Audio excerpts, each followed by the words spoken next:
After ignoring a small red flag, young man shockingly discovers he's been the other man all along and ends the relationship instantly.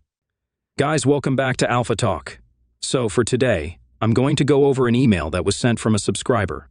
And in this guy's story, you're going to see once again how it's so important to pay attention to the red flags, even the very small ones, when it comes to women, okay? Whether it's women you're dating, relationships, married to even. And in this guy's story here, you're going to see that he doesn't pay attention to a red flag that he thought was small but actually turns out to be a very big one, and definitely came back to bite him in the butt later on down the road. Basically, his story is he met this woman, and he obviously really hit it off with her. He thought she was really, really good looking. She was sweet and charming and all these wonderful things. She was the woman in his eyes, and he was even going to be moving for a new job and would take her with him. Lo and behold, one day there was a thing. In his eyes, it was a red flag. But he didn't pursue it. He didn't investigate it, and it came back to bite him in the butt. Okay? So, he's sharing his story to help you guys out, so in case you're ever in that situation, you learn from his mistakes. So the same thing doesn't happen to you, one way or another, here. Subscriber's email. So it starts off, Dear Alpha Talk. Below, I've got a quick story for you that happened to me recently, September of 2020, where I learned a couple of important lessons about relationships and etc. First, however, I'm going to provide a bit of a background for added context. I am 29 years old, and in most ways was the typical inexperienced guy throughout high school, college, and a bit after. Dude, that was most of us. That was me, okay? So don't feel bad. Most guys are completely clueless during those years. We just have to learn the hard way, so many times, and eventually figure it out when we get to be our 30s, or even later on in life. But we do get there, so don't feel bad. I mean, at least a lot of guys now have access to information like YouTube, where they can find channels and guys tell stories and things like that. I do what I do to help guys out that don't, so they don't all make the same mistakes I did when I was younger. He says, I left my job in 2020, the military, as it was no longer a good fit for me, and I'm in the midst of a career transition. And I have to admit, horrible timing, I would say. That even before I really discovered the manosphere, I did my best in my early 20s to build my career, fitness, meaningful relationships, and, he says in capital letters, not become desperate. Obviously, he means not become desperate when it comes to women and relationships. It was tough being lonely, but I felt those years were necessary for me to become more resilient and independent, even though it sucked at the time. Why am I telling you this? Because when I discovered your content and others, circa March of 2020, a lot of the ideas I had about dating, relationships, what I was feeling were validated by outside sources, and that was refreshing. It made me think I knew everything I needed to when vetting a woman. I was mistaken. A lot of guys think they know everything, and then they eventually learn the hard way. And that's that, you know. And they start realizing, hey, maybe I don't know everything, so I need to start doing some research, paying attention to other people, see what I can learn to help me on the situation. The other day, I did a video from a guy. He was a longtime watcher of my channel, but he was the opposite. He wasn't a fan. He was a troll, and he'd disagree with everything I said. He would be one of those guys that would say in the comment section, who hurt you? You're bitter, blah blah. Thought everything I said was a bunch of crap.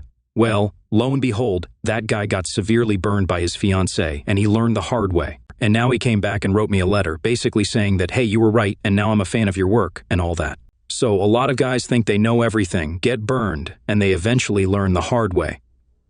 I met a woman in March of 2019 and we clicked pretty well. However, I was about to deploy overseas, so we didn't pursue any sort of relationship at that time. Fast forward a year later to March of 2020 and we reconnected.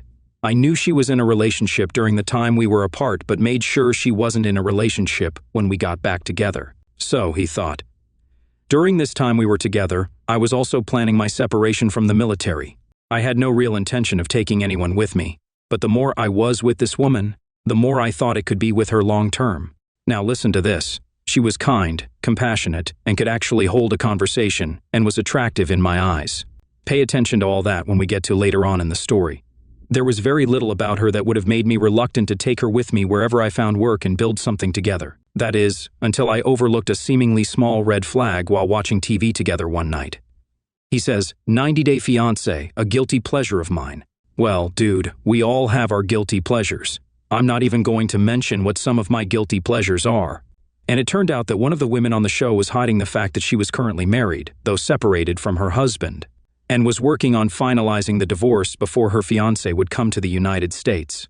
I took issue with this dishonesty, but she didn't. And he says in parentheses, uh-oh.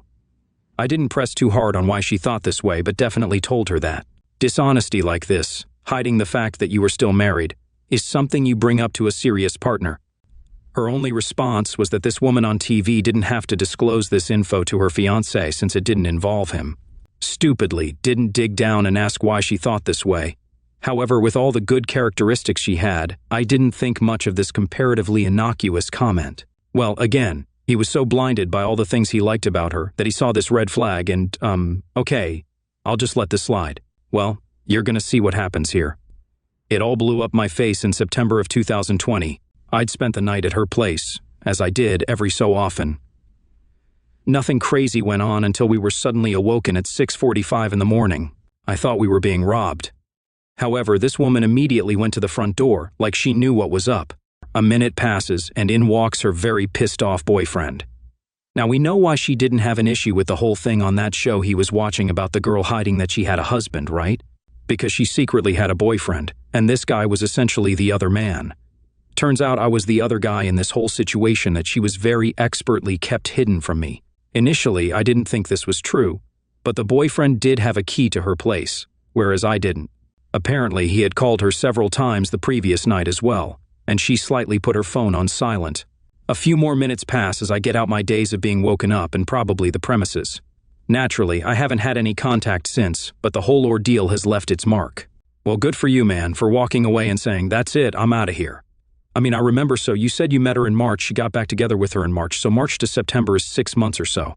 So for 6 months, he thought that, they were an item, that he was going to take her with him potentially when they moved, and all along, he's the other guy. She has another boyfriend, so she's lying to him. She's lying to the other guy. What does this say about her? So, that whole thing about her being kind and compassionate, all that stuff, but the tiny little red flag about that show that revealed something, but he didn't pursue it. And, you can see how obviously he didn't, because obviously he was on cloud 9. He probably thought he found the one, okay? Look what happened, and that sucks. And I guarantee you, she's someone that's going to do that the rest of her life. Who knows what her deal is, why she did it, I don't give a... But the point is, that's what happened. He says, I was shocked that someone I had such a good opinion of would just see me like the way she did. The silver lining is I haven't yet moved away. I'm still job hunting, so all this can be left behind. I've got no plans to commit to anyone, but myself for the foreseeable future. Fortunately, I've stayed fit and educated, as now I plan to enjoy the fruits of my labor while I enter my prime years. Good for you. If I had any takeaways from my experience, it is this. Number 1, never let anything that trips your red flag alarm slip by. If I had dug deeper into why this woman didn't think total honesty was necessary in a committed relationship, I most likely would have avoided this whole mess. Dude, you live and you learn, okay? Don't beat yourself up over this. And it doesn't sound to me like this guy was madly in love with her because he walked away, and that was it. That's awesome, but I don't get the impression he was madly in love with her. I think he really liked her, but that was that. Number 2, stay fit. Not really applicable to the story in particular, but the payoff of being fit/healthy, especially as you age, is too great to ignore it. If you're not currently fit, nothing's stopping you from doing some push-ups and running. Amen, brother. There's nothing stopping you, but most people are lazy. They're too lazy to get off there and do something about it. I'm a personal trainer, and I've been doing it long enough that I definitely speak my mind on this subject. It's not hard to get a little bit of exercise in every day or even every other day seriously and not eat garbage all the time. You start improving yourself everything by working out, guys. You start working out whether you're riding your bike, jogging, the Peloton in the house, going to the gym, lifting weights, whatever it is, you're going to feel better. You're going to feel better. You'll be in a better state, put off a good vibe into the world, and that will have an impact on everything else you do. And obviously, if you make your body look better by losing some pounds, putting on some lean muscle mass, you're going to look good. You look good, you're going to feel good, and it's just going to have a very positive effect on all your elements of your life. If you don't work out now in some type of way, I highly recommend you do it. And, by the way, if a girl kicks you to the curb or you get dumped or whatever, if you're in good shape and looking good, and you've got some kind of game and you've got some kind of knowledge about how things work, you can replace her in a heartbeat. But if you're 300 pounds and you know all that, good luck trying to have a very indifferent lifestyle when it comes to the opposite sex. Conclusion: Thank you so much for your content that you put out. I cannot express enough how refreshing it is to know that I'm not the only one who felt the way I do. While I didn't enjoy the utter loneliness of my early 20s, it's definitely helped me become stronger in the long run. If there's anyone out there who feels the same way, just know that as long as you put in an effort to enrich your personal life, you're far better off. Yeah, you're damn right. And a lot of guys go through that lonely period and all that. And let me just say this, that one of the best ways to cure yourself of ever being lonely, and the mistakes be made by being lonely, is simply finding your purpose in life, okay? Whatever that may be, whatever you're passionate about, whatever you just are driven to do every day, whether it be the business you started or getting really good at something in life, whatever it is, if you are, you're not going to settle for half friendships. You're not going to settle for half relationships. You know when you know darn well you deserve better, you will hold out, and it's better to be alone, frankly, than to have people in your inner circle that you can't trust. Or women that you date that just you're not really into.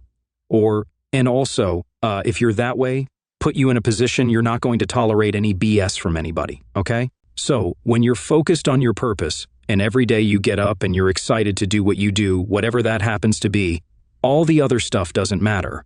You're not going to feel so lonely anymore. And that way, then you're on your purpose, and you are going for what you want in life, and you'll be feeling good because you're making it happen. When the right people come into your life, you know it's going to make it even better. But people that tend to be lonely invite a lot of people into their lives just because they don't want to be lonely. They'll have bad friendships, bad relationships. It's not a good way to go. But guys, I gotta tell you this.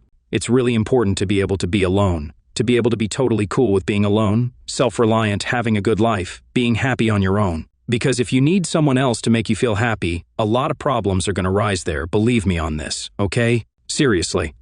But anyhow, guys, that was a good thing to share. Always pay attention to red flags. Can I stress that enough? Even the little ones. And you saw what happened here in this guy's story. But I wish this guy well. I thank him for sharing the story. I hope he does really well. Definitely write me an email in 6 months. Let me know how you're doing. Anyway, guys, that's it for today. Be sure to comment down below. Let me know what you think about this. And be sure to like the video, share with your friends, and subscribe.